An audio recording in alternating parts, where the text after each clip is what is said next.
The optimum speeds for playability are somewhat subjective. It depends on the handicap and skill of the golfer, but the USGA has a guideline based on your stimp or your green speeds in the morning and the max amount of slope that a hole or the pin location can be. So for example, if your green is stimping 10.5, so it means the ball is rolling 10.5 feet, that's your stimp meter reading for the morning, then your hole location has to be on a piece of ground that's not sloped more than 1.8%. I feel that they're fairest to the most majority of the golfers at 10.5 to 11. Any faster than that just makes it too difficult for most golfers. Yeah, so the stimp meter was invented by Edward Stimpson. The notch that the ball sits in on the back of the stimp meter, we raise it very slowly until it reaches a height where it just falls off the notch. So we stimp the one direction, now we go back the other way to ensure that we're getting the average of the two distances, so that if there's a little bit of slope on the green, we're averaging that out. So we'll gain, say, 6 inches from the cut, and we'll gain another 6 to 8 inches from the roll.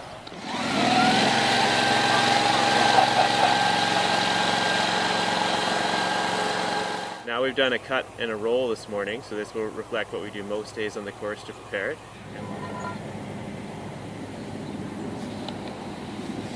So measuring that out on the tape measure, in the one direction, you'll see our balls rolled out to around 11 feet 7 inches this morning. So now we're going to do that same process in the opposite direction and take the average to get the stimp for today.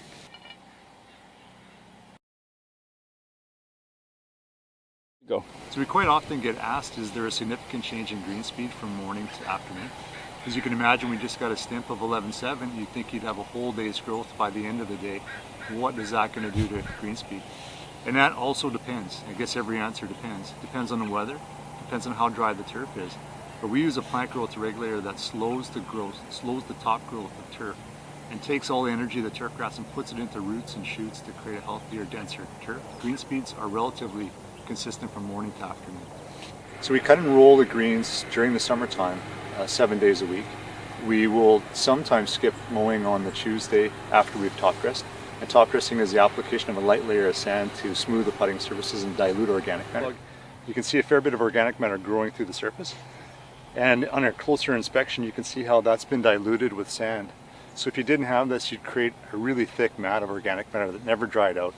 It would be almost impossible to cut, would really slow down green speeds, and create a really thatchy and consistent putting surface. So to get around that, we top dress.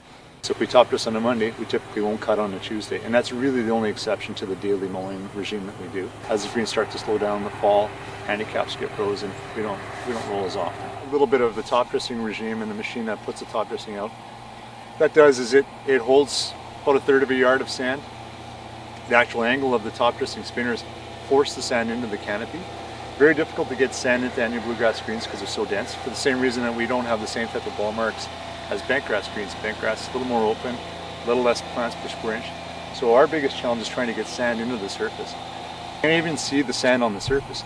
If you put your hand on it, you feel it, but you really can't see it. It's almost invisible. So from here we'll put a light application of water over top to push it down even further. Especially important on the west coast when we get a lot of rain, a lot of growth in the wintertime. You want to keep diluting that organic matter.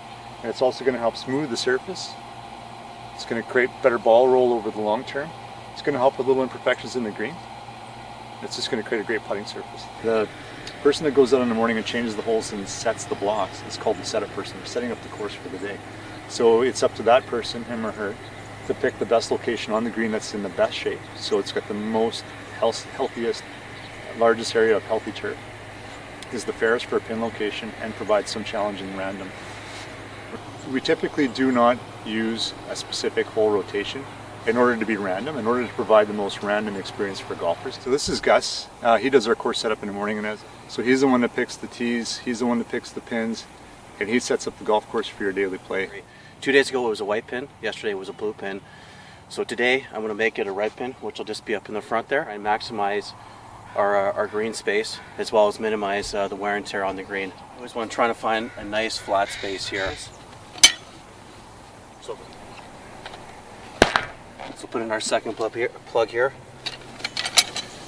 Goes in, goes right on top. So quite simply, we're going to lift the grass just around it. Bit of sand. Take a bit of water.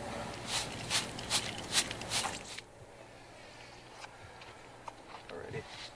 One of the greatest contributing factors to green speed is the smoothness of the surface. So you can imagine a ball mark, an indentation like this that your ball has to roll across, can have a dramatic effect on the putting surface and on the green speed. Really all you want to do is bring it up.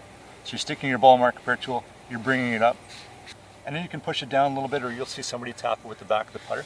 So when the greensmower passes over that, it's relatively smooth. That's cutting at 0.95, so under 100,000ths of an inch.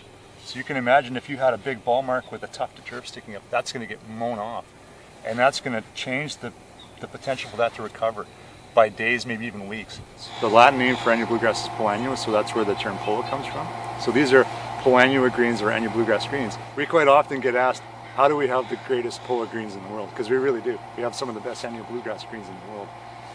It's climate, it's conditioning, and the fact that these are over 120 years old. So through evolution, these greens have cross-pollinated, bred, created an improved variety every year for the last 120 years.